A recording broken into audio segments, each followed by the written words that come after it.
अस्सलाम वालेकुम दोस्तों, मैं हूं आयशा और आप देख रहे हैं खबरी मीटर। तो दोस्तों, आज दो सबसे बड़ी खबर है।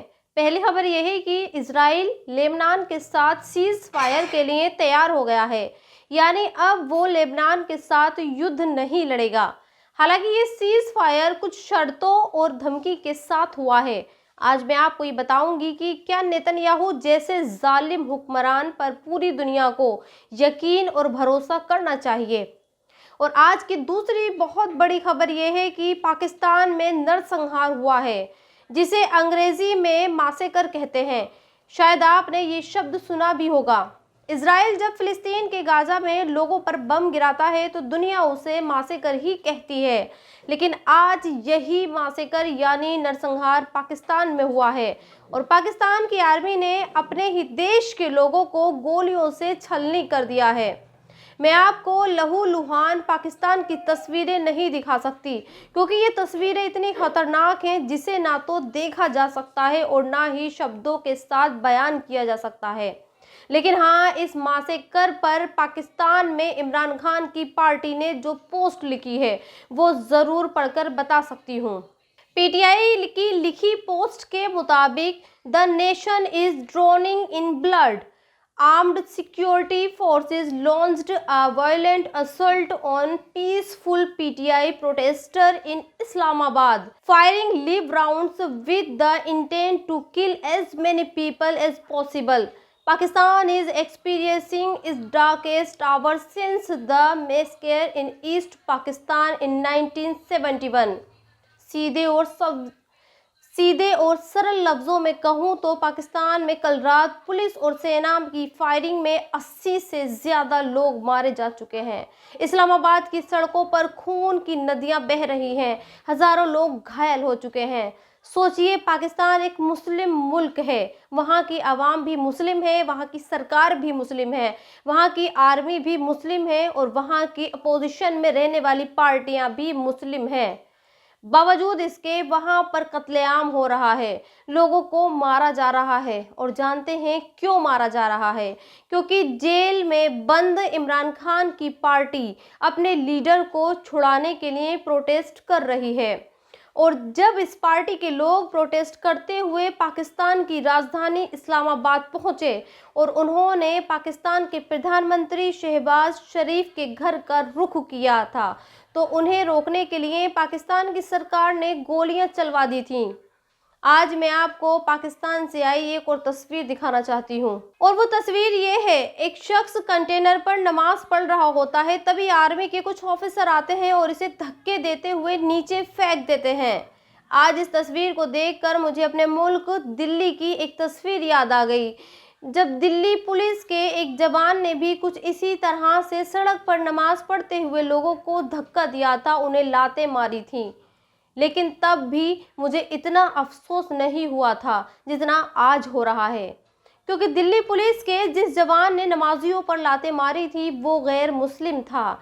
उस बेचारे को नमाज की अहमियत नहीं पता थी, लेकिन इस्लामाबाद में जिन पुलिस वालों ने एक नमाज पढ़ते नमाजी को धक्के देकर नीचे फेंक दिया, वो मुसलमान हैं और नमाज की अहमियत भी अच्छे से जानते होंगे। बावजूद इसके इन लोगों ने उसे न सिर्फ धक्का मारा बल्कि कंटेनर से नीचे भी फेंक दिया। मुझे ये भी जानकारी नहीं है कि वो जिंदा है या फिर मर गया, लेकिन सोचिए आज पाकिस्तान में हालात कैसे हैं। वहाँ मुसलमान ही मुसलमान के खून का प्यासा हो चुका है।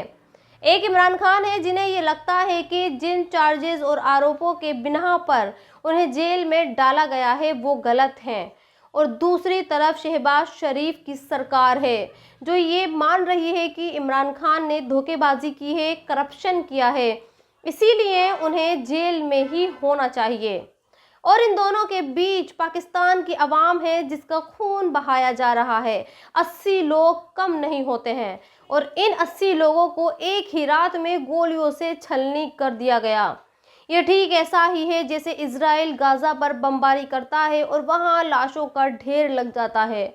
सोचिए, अगर इमरान खान की पार्टी और वहाँ की सरकार वाकई सच्चे मुसलमान होते तो क्या ये खून खराबा होता? यकीनन नहीं। वो मिलकर बैठकर बातचीत के जरिए मसले का हल निकालते। लेकिन वहाँ ऐसा नहीं हो रहा। नतीजा आज हमारे देश जैसे हालात नजर आ रहे हैं। इमरान खान और उनकी पार्टी के सपोर्टर को देखकर ऐसा लगता है कि वो हिंदुस्तान के मुसलमान हैं, और शहबाज सरकार को देखकर ऐसा लगता है कि वो बीजेपी की सरकार है, जिसकी नज़र में मुसलमानों की कोई अहमियत ही नहीं है, मुसलमानों के कोई अधिकार ही नहीं है। लेकिन इन सब के बीच पाकिस्तान का इतिहास गवाह रहा है, जो पार्टी सत्ता में यानी पावर में होती है, वो हमेशा अपने अपोजिशन के लीडर्स को जेल में ज़रूर डालती है। इमरान खान जो आज जेल में है, वो भी सत्ता में थे, तो उन्होंने नवाज शरीफ को जेल में डाल रखा था। और आज जबकि पाकिस्तान नवाज शरीफ के भाई शहबाज शरीफ की हुकूमत है, तो इस हुकूमत ने इमरान खान को ही जेल में डाल रखा है। आज आपको अफगानिस्तान से आई ये तस्वीरें भी देखनी चाहिए। जब से अफगानिस्तान में तालिबान की सरकार आई है, वहां से सिर्फ अच्छी और खुशनुमा खबरें आती हैं। इस तरह के पाक शफ़ाक़ लीडर्स नज़र आते हैं, वहां की खुश खुर्रम आवाम नज़र आती है। लेकिन एक पाकिस्तान है और आजकल दूसरा बांग्लादेश में भी हालात बद से बदतर हैं। वहाँ के हिंदू लगातार ये शिकायत कर रहे हैं कि उन पर जुल्म हो रहा है, और वहाँ से भी इसी तरह की तोड़ फोड़, आगजनी और प्रदर्शन की तस्वीरें लगातार आ रही हैं। कल वहाँ पर एक हिंदू धर्म के गुरु, जिसका नाम चिन्मय दास है, जिसका ताल्लुक इस्कॉन से है, उसे गिरफ्तार किया गया। तो वहाँ से दो तरह की तस्वीरें सामने आईं। वहाँ के हिंदुओं ने खुद पर जुल्म की बात कही, और वहाँ के मुसलमानों ने हिंदुओं पर यह इल्ज़ाम लगाए कि इस धर्मगुरु ने भड़काने पर वहाँ के हिंदुओं ने मुसलमानों को मारा और मस्जिदों में तोड़फोड़ की। सोचिए, जब बांग्लादेश में मंदिरों पर हमले की खबरें आती हैं, तो हमारे देश की मीडिया का कलेजा फट पड़ता है। लेकिन आज सोशल मीडिया पर ऐसी बहुत सारी खबरें हैं और तस्वीरें हैं जो ये बताती हैं कि बांग्लादेश में मस्जिदों को निशाना बनाया गया है। जिस देश में मुसलमानों की आबादी 92% है, वहाँ पर मस्जिदों पर हमला किया जा रहा है। खैर, आज एक और खबर आपके लिए जानना ज़रूरी है, और वो खबर ये है सीज़ फायर की, यानी युद्ध विराम की।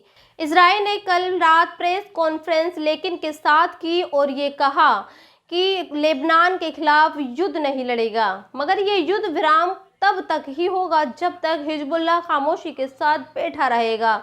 अगर हिजबुल्लाह ने कोई भी हिमाकत की, या फिर उसके लड़ाके बेरूत या फिर लेबनान के दूसरे शहरों में हथियारों के साथ दिखाई दिए, तो फिर युद्ध उसी वक्त उसी पल खत्म हो जाएगा, और इसकी कीमत लेबनान को कई गुना चुकानी होगी।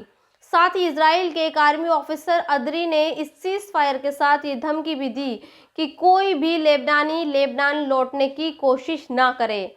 अब लोगों को ये हैरानी हो रही है कि जब युद्ध विराम हो चुका है, तो फिर जो लोग युद्ध के डर से अपने घरों को छोड़कर चले गए थे, उन्हें वापस क्यों नहीं आने दिया जा रहा।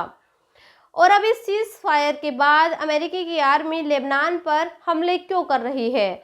आप अल जज़ीरा की ये खबर देखेंगे तो आप ये जानेंगे कि हिजबुल्लाह और इजराइल के बीच हुए सीज़ फायर के चंद घंटों बाद ही अमेरिका की आर्मी ने लेबनान की एक अननोन साइट पर अपने हेलीकॉप्टर से अटैक किया, और इसकी जानकारी खुद अमेरिका की आर्मी ने ही दी। खैर, इस हमले से आप ये अंदाज़ा लगा सकते हैं कि ये सीज़ फायर कितने दिनों तक चलता है। लेकिन अगर आप मुझसे पूछेंगे तो सीज़ फायर की ज़रूरत लेबनान को नहीं बल्कि फ़िलिस्तीन को है, क्योंकि फ़िलिस्तीन के गाज़ा में सब कुछ बर्बाद हो चुका है।